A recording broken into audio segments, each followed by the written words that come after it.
So I moved here from Texas to Colorado about 24 years ago, mostly for the weather. I mean, who wouldn't move to Colorado for the weather, right? It's great. I love all the seasons. All the different seasons are so fantastic here. But my favorite is the fall. The dancing leaves across the streets, all the beautiful fall colors, and pumpkin spice everything. You know, what's there not to love about the fall? But this one particular fall morning, I remember distinctly. I was coming down the stairs of my home into my kitchen, and the smell of coffee, freshly brewed coffee in the morning. Isn't that the best smell in the whole world? I love that. And I thought that it would be a different morning because when I walked down the stairs and into the kitchen, I saw my husband standing by the window just gazing out. He was in his robe and slippers, which was pretty common those days, and he was so still and quiet. And normally he would turn around and greet me, and we would start chatting. And he always greeted me with my favorite cup of coffee and a morning kiss. Lucky girl, I know. But this morning, he didn't move when I came down the stairs. He was just in this kind of place of concentration or contemplation. And so as I kind of approached him and said his name, he turned around, and the steel blue eyes that he normally had were bloodshot red, and there were tears streaming down his face. And I knew that that moment was going to be different, and that that day in this beautiful Colorado was going to be very different. And so as I held his hand, he continued weeping, and he whispered in my ear as I went to hug him. He said, "I don't want to go. I can't go. I'm not ready to go." You see, my husband had cancer. Stupid ass cancer. I would say stupid effing cancer, but I grew up Catholic where cussing is not right. And I just met you, so I'm going to keep it as stupid ass cancer. And that stupid ass cancer was killing him. It was going to ravage his body, and he was fighting really hard to stay with us, but he was losing that battle. And so I knew what he was thinking when he was looking out of that window on that beautiful fall morning. He was thinking that this is going to be one of the last days that I'm ever going to spend in this beautiful Colorado fall. And that made him very, very grievingly, deeply grievingly sad. And it made me sad too, and I didn't know what to say. So I just threw my arms around him, and as he continued telling me that he didn't want to leave me, he didn't want to leave our sons. They were teenagers at the time. He didn't want to leave them without a father. He didn't want to leave my grandkids, our grandkids, to wonder where their papa went and to be sad when they said his name. And he still had one daughter to walk down the aisle like he had the other two. And there were just too many things unfinished, too much unfinished business, and he wasn't ready to go. And as he started to cry, he started to weep even deeper and deeper, and he sort of fell to the floor, to the tile floor.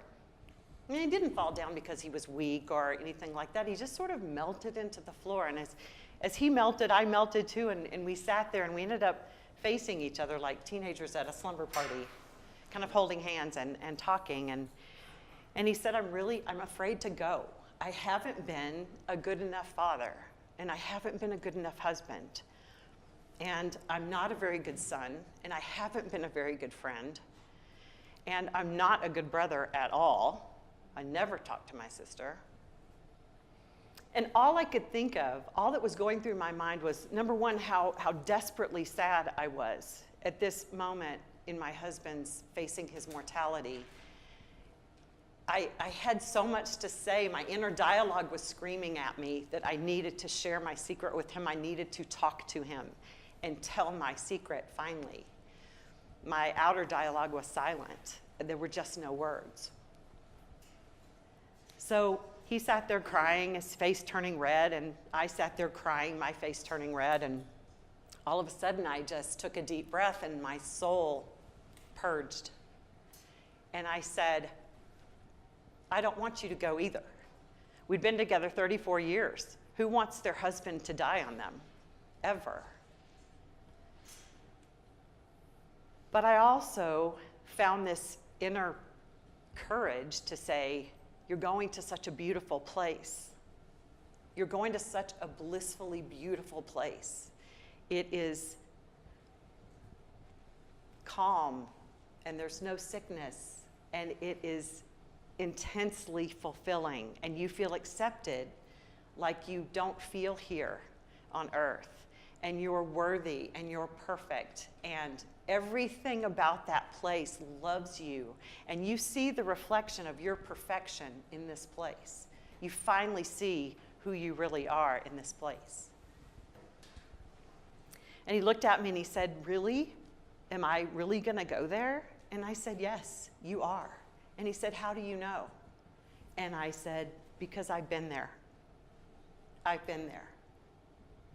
And he looked at me with confusion, and I said, "Please, please believe me. I know this is weird, but please believe me. I remember being born. And stranger than that, I remember before I was born. I remember where I was before I came here in this physical form." And then I started telling him about the others. I was thrust out into this moonlit space with 1 trillion stars, brilliant, brilliant, shining stars. And as these stars would twinkle, I was drawn to the ones that were twinkling.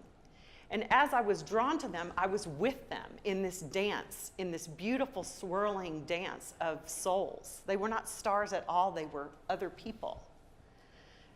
They were other souls, and they shared their beauty with me, and I shared my beauty with them. Yet both of us, after that exchange, came out larger than we went in to this union. And it was the most blissful, wonderful, beautiful experience. And you can do that with whoever you want when you're there. You see a twinkle, and they catch your eye, and you are drawn to them, and you intertwine with them, and you become this blissful, enlarged being, if you will. And he sat there, and as he listened, his face became very calm, and he was almost had this ethereal glow to him. And I knew that I was bringing him comfort. I also spoke of our Creator and how he is a large, immense, huge, there's no word of the enormity of this being that we call God. And he is there. He's a son to our grain of sand. That's the difference. And we were separated, however, I knew that I had been a part of him and then thrust forth in this moonlit tranquility. And I called this place the creation realm, and my husband continued to ask some questions, and I continued to answer, and some of the details I've lost because it was just one of those moments where your souls are connecting. You've all had those moments where you've met someone and you go, "I've met that person before." Perhaps you swirled with them in this realm. Perhaps you just saw their twinkle and you loved them there and they loved you here. I don't know. But I know that it brought my husband comfort. And so he reached out to thank me, hugged me, and we held each other in that embrace for I don't know how long. It was like it was in that place that I was, the creation realm, where time stands still and you don't know if you're there 1,000 years or 100 years or 10 minutes. You're just there because time really doesn't exist. And on that kitchen floor, on that white tile floor, we sat in that embrace for a long time. And the silent language of love and regret was spoken there between us at that moment. And he thanked me and he said, "Why haven't you told anyone this?" And I said, "I don't know." And he said, "You need to tell people because you brought me a lot of comfort, and some people might need this comfort. You've always talked about being a writer. I always dreamed of being a writer. I didn't know what I was going to write about, and so I never did." And he said, "This is what you need to write about." So in that moment, that was life-changing for both he and I. And I had written about it once before. I did write this down in detail. I was 11 years old. I went to Catholic school, and we came back from our summer vacation, and all the other kids were writing about going to Mexico and going to see grandma and going to the beach, which, we did those things too. I just didn't write about them. I wrote about the others and the creation realm.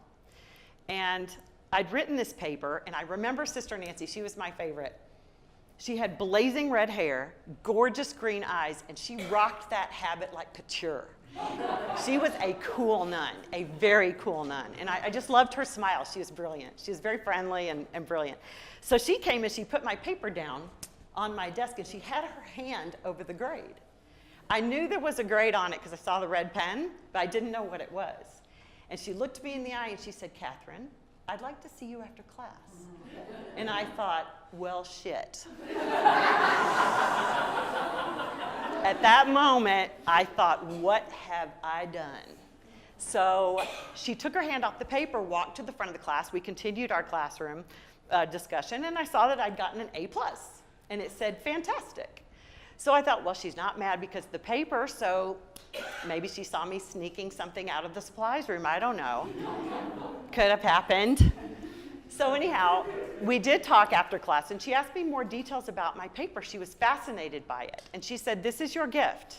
She said, "You are a very special person, and you've been ordained with this very special gift. This gift is from the Holy Spirit, and God wants you to do something with it." Very progressive, right?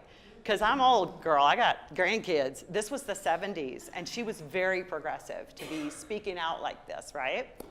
So she said, "I'm going to call your mom, and we're going to chat about how we can support you." And I thought, not a good idea, not a good idea. But, I just said okay and walked out of class, So she did call my mom. She discussed this paper with my mother and said that it was a gift, and, we need to try to support her in this. My mom was all about Spam and Hamburger Helper, your regular old 70s mom. And I was 7th out of 8 kids, and so she kind of let me do my own thing. I was always creative and fun, and I had these stories.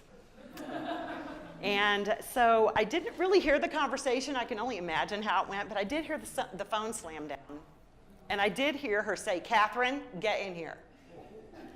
So I came in from the other room kind of expecting some acknowledgement, and instead, my really protective, really well-meaning mother, she was a great mom. She told me that if I did not stop telling these stories, that not only would I embarrass myself, but that I'd already embarrassed my family, and that if I told anybody these stories, that I would have no friends. No one would like me, much less love me, if I ever told this story again. She said, "Shut it down. I do not want you to talk about this ever again to anyone. No one will ever love you. It's too crazy. It couldn't have happened, and it's too crazy." So I made an agreement with myself at that moment, I suppose. She was my mother, and I was 11.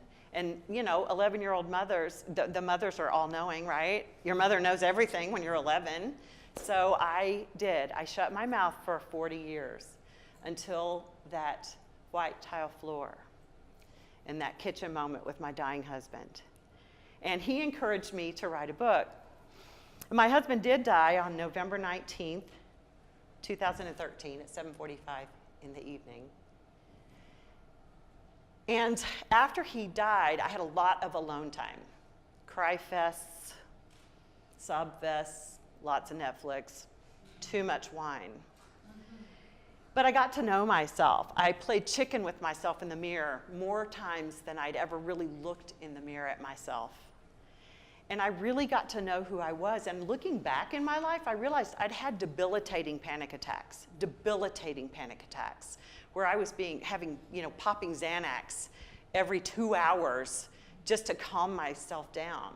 I had erratic behavior. I had low self-esteem. And all of these things were who I had become because I wasn't being my organic self. I wasn't standing in my truth. I wasn't saying who I really am. I was covering it all up because everybody needs love, right? But I knew that if I told my truth, that I wouldn't be loved, and I was afraid of that. And so through that experience of losing my husband and him encouraging me to write that book, I got to know myself really, really well. And I got to actually choose which version of myself I wanted to be or become. And so I started praying a lot. Not that I didn't pray before, but I started really intentionally setting aside time in the morning to pray and meditate. And through that prayer and meditation, I wrote journals. And this journal became my book. And my book is called Before You Were You, and it was published by Balboa Press last year.